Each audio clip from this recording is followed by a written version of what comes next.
Jirindesh. I am an 18-year-old. I study in the Michigan State University.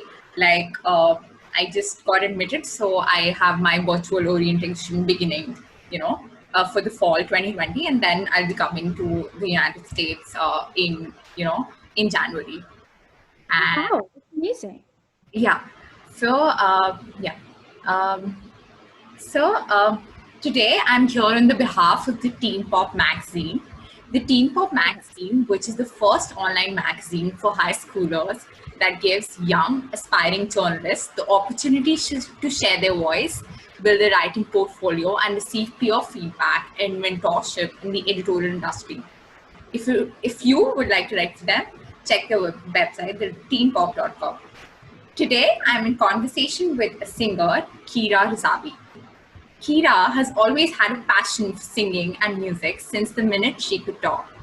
She would sing nurseries in her crib and remembers the fond memories of her father playing guitar in the living room as she sat and listened.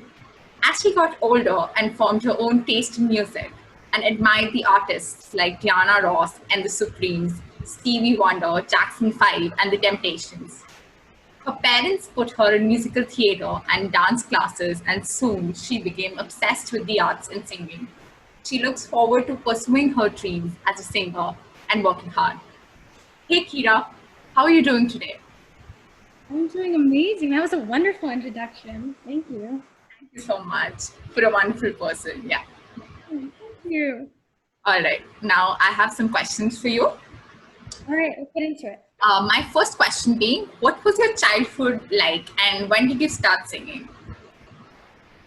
Okay, so my childhood was very musical. I've always been obsessed with music from a young age. My entire family loves music, especially my dad. And he actually introduced me my favorite song called Gimme Shelter when I was little.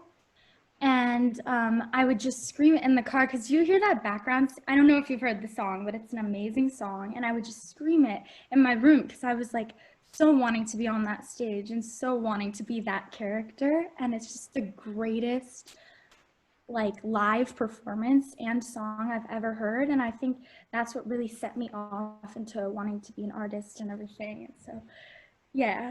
That's great. That's always love music. So very musical. Okay. So what attracted you to singing, or what made you decide, that you should continue ahead with that? Like, was it your attraction towards a specific set of songs, or like, what was it? Yeah, actually the Motown era, like Diana Ross and the Supremes. I always watch them before I go to sleep at night because she just has the most angelic, smooth voice I've ever heard. Yeah. And when she gets on a stage, she takes over the audience and yes. just mesmerizes everyone. And her acting skills, it's just like she's talking, she's not even singing. And I was like I've always been like, wow, I want to do that one day. I want to like capture an audience like she does. Yeah. And I want to do that. And so, yeah, I would say the Motown era and specifically her. She's just magical. And I was like, wow, I got to do that one day. Okay. That's great. So we also see a performer in you. Yeah. So do you write your own music? Like, do you have your own music? Yeah, I actually do. So right now I have a YouTube account where I'm trying to get out there with a bunch of cover songs. Okay. But I have recorded a lot of songs over the summer and done a ton of music videos, which I'll be posting all of them on my YouTube channel called Kira Friedland. So you should follow that and keep like following my journey. And some songs that will be released in the future are called Fly, Breathe Down, Chasing My Chances, and so many more. Very inspired by Diana and the Motown era. So yeah, I have a lot of original stuff that I'm working on and I'm excited about. That's great. I, as a viewer, would be looking forward to your music. Yeah. Oh, so happy. Thank you. Now, can you describe your sound? Like, how can you please sing a few lines of any of your songs, so that one of my songs? Yeah. All right. That'll be So great. yeah. So it's a little. I hope you like it. It's a little snippet. I'm looking forward to that. Okay. So it's called "Breathe Down." One of my favorites. And it goes, just breathe down, look ahead, the water's calm, and when I'm dead, feel the breeze on the Sunday morning. Take your time, cause your friends surround you with positive vibes. Hey. That's great. I'm definitely gonna subscribe to your channel after this. Oh, thank you. Just Yeah. woke up. So, what skill have you learned that has developed you in your career? I would say to really be patient, and I've had a lot of opportunities to do many things at once, recording music videos, 15 songs at once, working with a bunch of people. But I think really putting my efforts, at least trying, because I know life can get busy, Yeah. but putting my efforts into one thing at a time as opposed to really spreading myself out amongst all of the things I have to do, because then it just gets stressful. So just getting one thing done at a time is the most productive way I've realized. And so that's what's really helped me. Channelizing your energy into like a single Yeah, thing. Yeah. exactly. All right. Name a time when you really felt loved by the audience. Like I know that you must be receiving some sort of criticism as well for your work, but how do you take that into consideration when you receive such positive responses from people? Like, do you value that or you don't?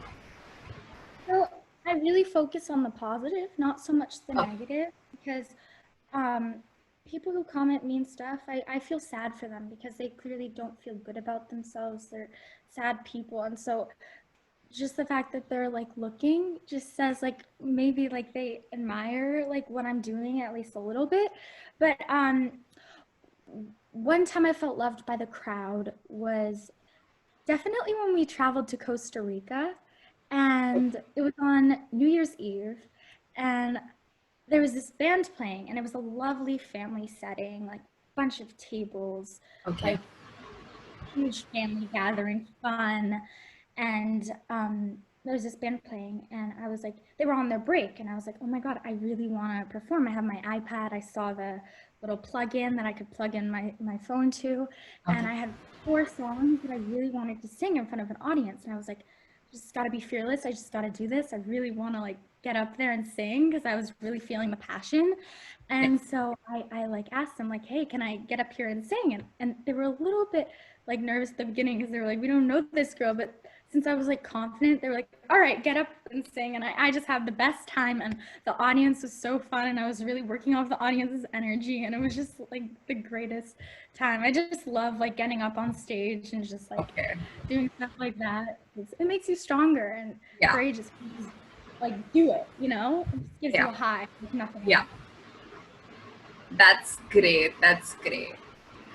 When you look back, what performance has been, something, like a little bit embarrassing for you? Have you ever, had an embarrassing moment? I am sure that you must not be giving much importance to that, since you said that focus on the positive and, you don't look much on the negative. Actually, I do have one time in mind. It was in New York City on Bleecker Street, and I had signed up for this open mic months in advance, and I was super excited. I got all of my family and friends to come, and it was like very like high quality like mic night, and I was just super excited to see the talent. But when I got there, the guy before me, he had a very vulgar sense of humor, and he like got on stage, and I was very like surprised by what I was hearing. This Okay. one, he was funny, this one comedian, but it was like was saying some stuff that I was just not comfortable with. And I was like, all my friends were there and I could see like the audience was a little uncomfortable. And I was like, oh my God, this is so different from what I'm used to. But then I got some like nods from my friends and I felt better. But it just threw me off for a second. I was like, oh my God, this guy is really making some very vulgar jokes, not my style. But it was fun Oh, regardless. Yeah, I ended up fixing yeah. it. Okay.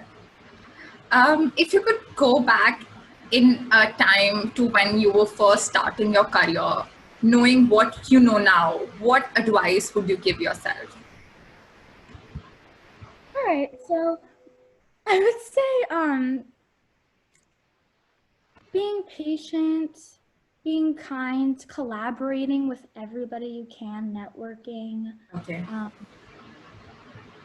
yeah, just focusing on one thing at a time and not focusing on the future, but really focusing on the here and now. And yeah, I feel like that's some stuff that's really helped me. All right. What are your goals in life? Like, what do you want to become? Or where do you see yourself in the next, let's say, 10 years? Yeah. Well, I would definitely want to write albums for the rest of my life because I feel like it's stories of your past, and I think that's really beautiful. It's amazing to have music to look back to as like your storybooks, and so um, lot of albums, collaborations, performing because I love performing. That's one of the highlights of like what I love to do. Um, yeah, and just being strong and courageous and trying as hard as I can and working really hard because I love working really hard. It makes me feel really good. All right. What is your message to your fans around the world? Like, I being one of them now. Oh, well, thank you. I mean, to people who watch me and support me, thank you for that. And I would just say be fearless. Do what you think you can. Get up on that stage and just sing your heart out. Like, even if you think you'll sound terrible, it doesn't matter. Just do it. Just go for it. I think that's what I would say. Just go for it. Like, you live once, just do it. Do what you think you can. Yeah. That's great. So I have a rapid fire for you. Whoa. Oh, wow. It has four Okay. questions. First one, what is your favorite genre of music? Pop and Motown. Okay. Your favorite male and female artists? Ariana Grande, Diana Ross, Okay. Christina Aguilera, Sam Smith. All right. Who would you like to work with or collaborate with on your songs? Wow. Cheryl Cole. Okay. What hobbies do you have, like outside of singing, instead of singing? Hanging out with friends, writing. I love riding in a Jeep, getting dirty, ATVs, going on trips. Okay. So what advice would you give to the upcoming artists, like who like framing a career in your arena? Yeah, I think I'm an upcoming artist and I haven't reached my peak. So advice that I follow, and I mean other people can too, would be patient, love the process, love yourself for who you are. Just be powerful in yourself. Yeah. Girl power. You're strong no matter what anybody else tells you. Trust your instincts and you'll fly. That's great. That's great. Before we say goodbye today, could you like sing a concluding note, like a sort of concluding note for our viewers? They can be any lines of your some other song. Yeah. Okay, so this one's called Fly. Since I just Oh, said fly, I was like, "You fly." I'm gonna fly, cause the sky gonna jump so high, cause I'm not afraid to try. You don't like my style, you don't like my ride, well I ain't got time to throw you advice. And when I'm on the rise and you can't reach my high, gonna show you some things that you can't undermine. Think you'll get me back, think that you'll rise, I just throw that shade back, look you straight in the eye. That's great. I think this is the best interview of my life. I really Thank you. You've been so fun to talk to. my entire day. Thank you so much. Oh, thank you. Well, this was my first interview ever, so you've made my entire day, and you're wonderful and beautiful, and thank you. So thank you so much for joining us today, Kira. If you would like to know more about Kira, her talents, and her journey, stay tuned with the Teen Pop magazine.